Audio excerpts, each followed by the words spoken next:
When I was a small child, I was terrified of the dark. I still am. But back when I was around 6 years old, I couldn't go a full night without crying out for one of my parents to search beneath my bed or in my closet for whatever monster I thought was waiting to eat me. Even with the night light, I would still see shapes moving around the corners of the room, or strange faces looking in from my bedroom window. My parents would do their best to console me, telling me that it was just a bad dream or trick of the light.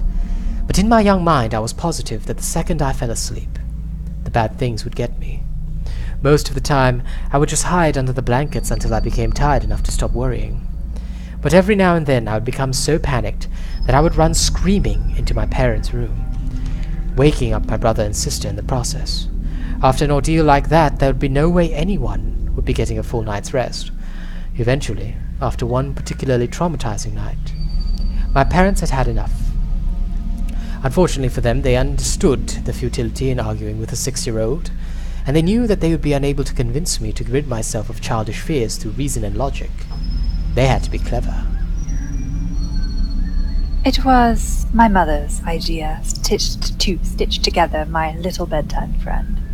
She collected a large assortment of random pieces of fabric and her sewing machine, and created what I would later refer to as Mr. Ickbar Bigelsteine, or Ick for short. Ick was a sock monster, as my mother called him.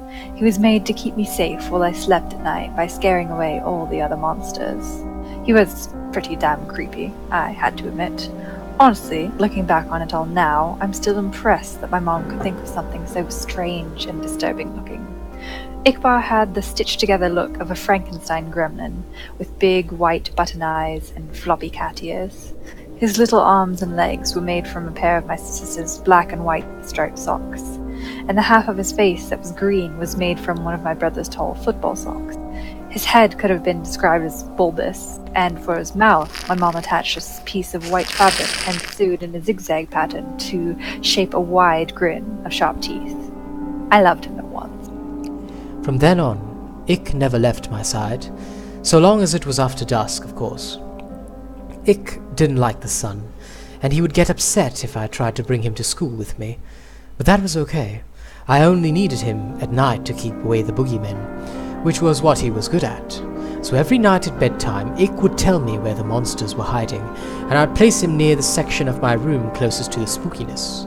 If there was something in the closet, Ick would block the door.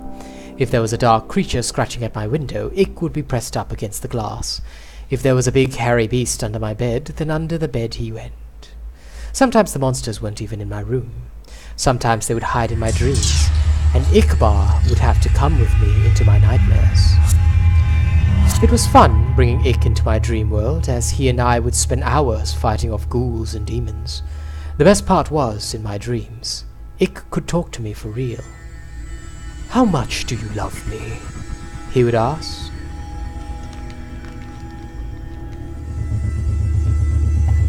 More than anything, I would always tell him.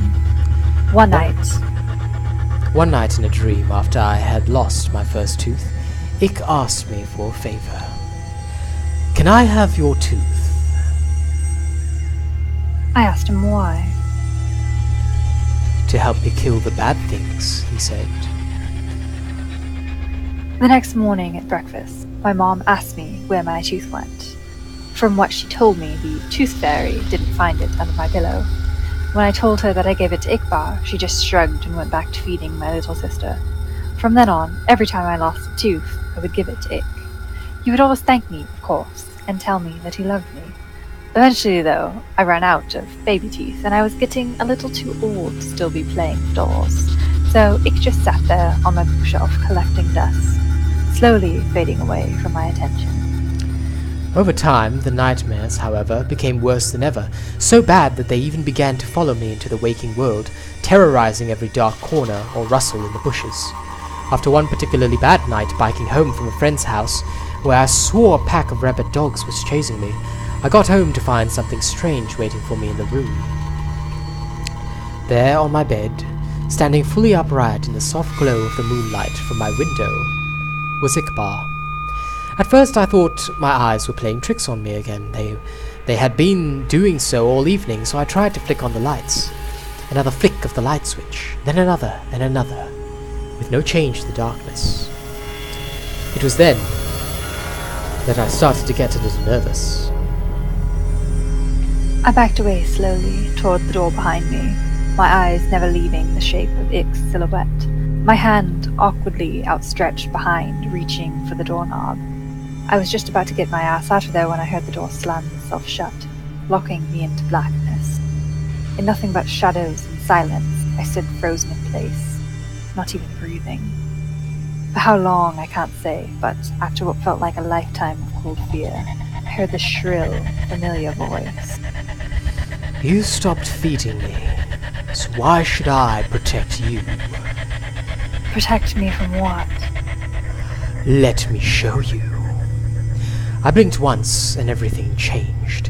I wasn't in my bedroom anymore, I was somewhere else. It wasn't hell, but the comparison isn't far off.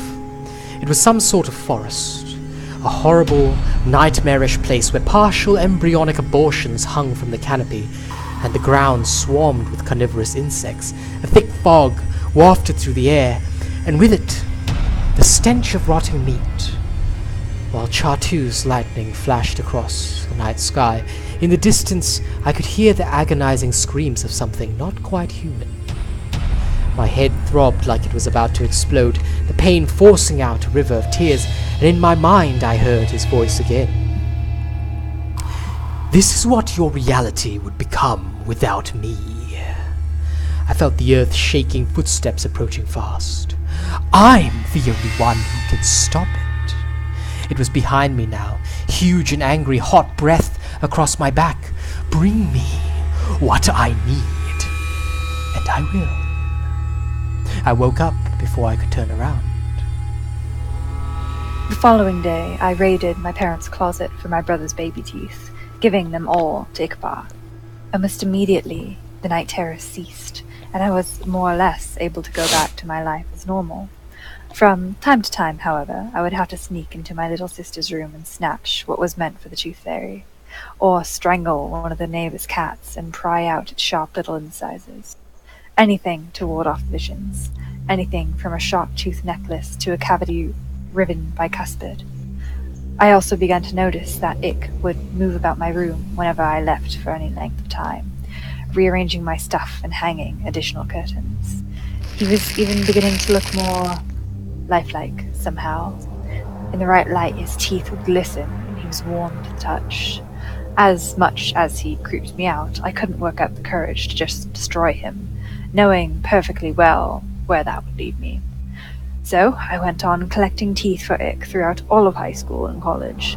The older I got, the more things I would learn to fear, and the more teeth Ick would need to keep me safe.